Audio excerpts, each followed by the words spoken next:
Well, joining me now to discuss the Ukraine and Russian war with the latest on loans to Ukraine by the EU is Joy John. She is a global affairs analyst from Bellcrest Institute, Washington, D.C. Good to have you this weekend. Now, let's discuss briefly on this. How does the EU's loan structure backed by frozen Russian assets change the dynamics of war financing and Russia's, potential liability? Thank you. So what this does is to introduce financial consequences that do not end or does not wait for the war to end.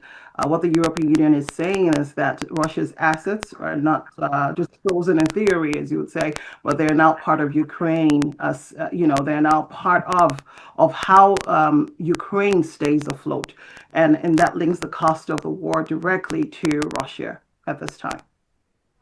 Are there even implications? And if there are implications, what are the implications of the EU tapping into Russian assets without explicit international law approval?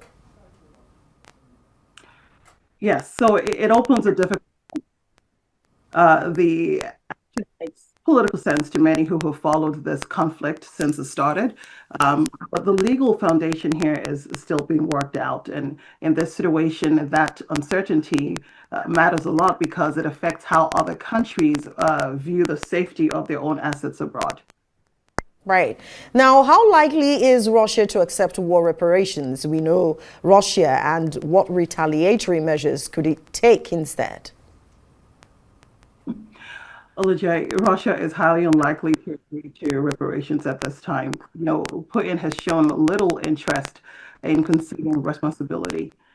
What we are more likely to see are countermeasures, like pushbacks through the courts, actions that will negatively impact or affect, I'll say, Western companies and investments, creating, higher costs for Europe and its allies. So that's how I foresee this playing out rather than paying for damages cost. We listened to the broadcast or excerpts from his interaction with the citizens. He has a very defiant stance, and I don't see him taking responsibility at all or conceding at this time. Right. I mean, he made a statement also just a few hours ago about letting the war be if Russia, is treated with respect from the EU. What perspective do you think someone like Putin is coming from, being that you said he's not going to take reparations, but do you see him, going by this? And what respect is he referring to? Is it the monies that, is going to be loaned to Ukraine? Is that what he's referencing in this scenario? Well, with Putin, he's a chess master, if I could say that.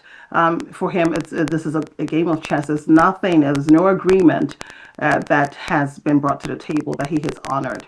So it's one thing for him to say, to give this excuse, but it's for us, or for me, from my perspective, it's a game of chess for Putin. I don't see him honoring anything that has been out there on the table.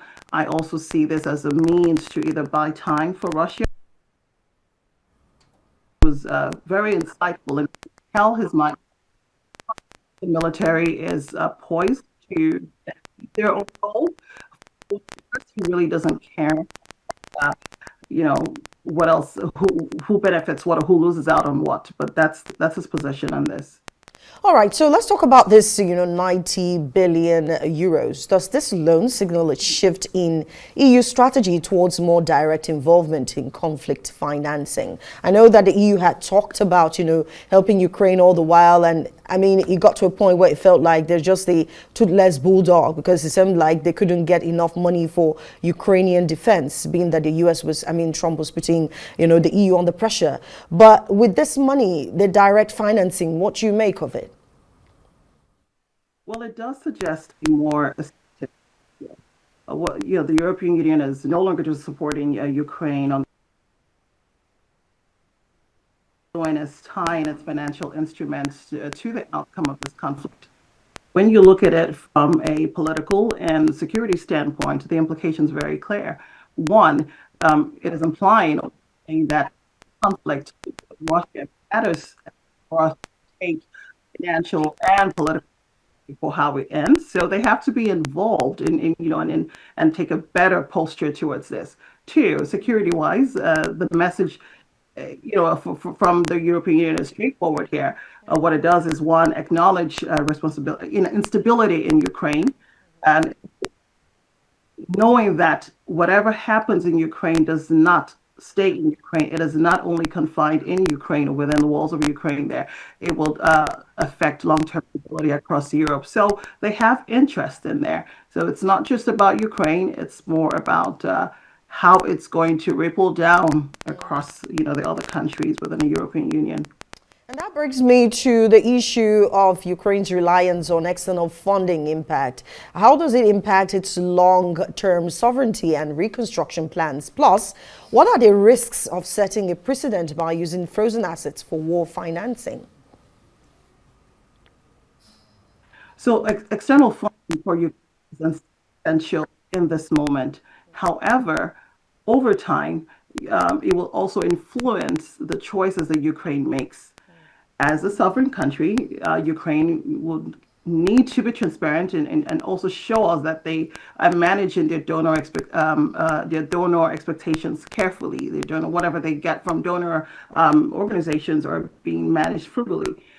To ensure that reconstruction reflects their national priorities and not just the conditions attached to the international support that they're getting. So they have to be transparent.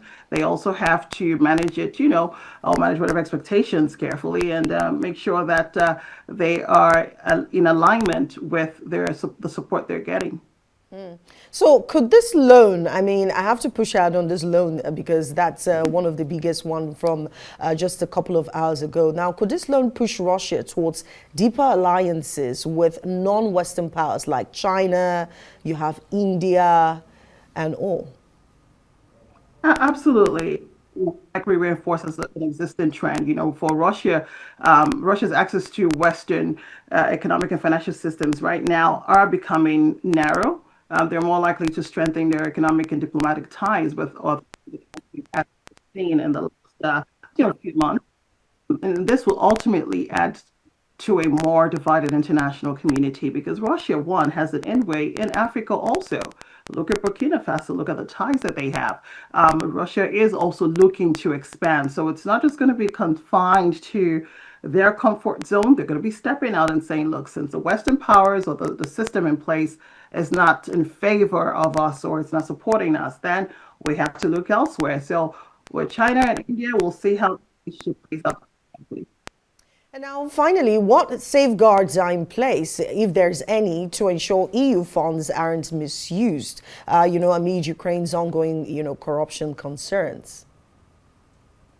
Yes, so that funding is tied to oversight, audits, and reform benchmarks. You recall me saying that Ukraine as a country will need to show us that it's being, will need to be transparent and also manage expectations. So this funding is going to be tied to a lot of oversight, and the measures will be designed to reduce risk, even though there is no perfect system, especially during conflicts or war like this. But we will know that, for one, that there will be a lot of oversight, because that's a lot of money here. That's a lot of money, and they also want to see outcome from whatever they put into Ukraine. Right.